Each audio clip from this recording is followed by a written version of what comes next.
L'huile d'olive aurait-il des propriétés anti-cancer, et particulièrement les polyphénols qu'on retrouve à l'intérieur?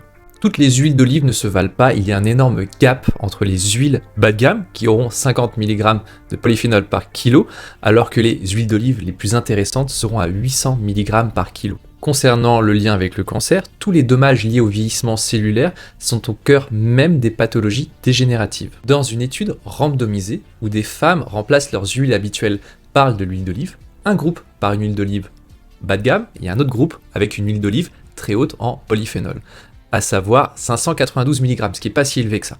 Suite à cette analyse, on peut voir que le groupe de femmes qui a reçu l'huile d'olive avec le plus de polyphénol a vu ses dommages d'ADN réduits de 30%. 30%. Toutes les huiles ne se valent pas. Dans les premiers prix, tu trouves certaines huiles à 50 mg par kilo de polyphénol.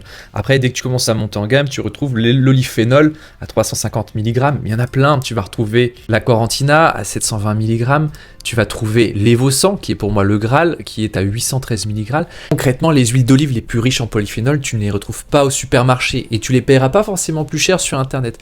Moi personnellement, j'ai eu la chance de goûter l'Evosan lors d'une soirée, je l'ai trouvée très bonne et lorsque j'ai creusé, j'ai vu qu'elle était à 813 mg par kilo de polyphénol et qu'elle avait un pH, une acidité et d'autres marqueurs d'oxydation qui étaient excellents. Je vous oriente à prendre cette huile d'olive, vous la trouvez directement sur le site Zero Health.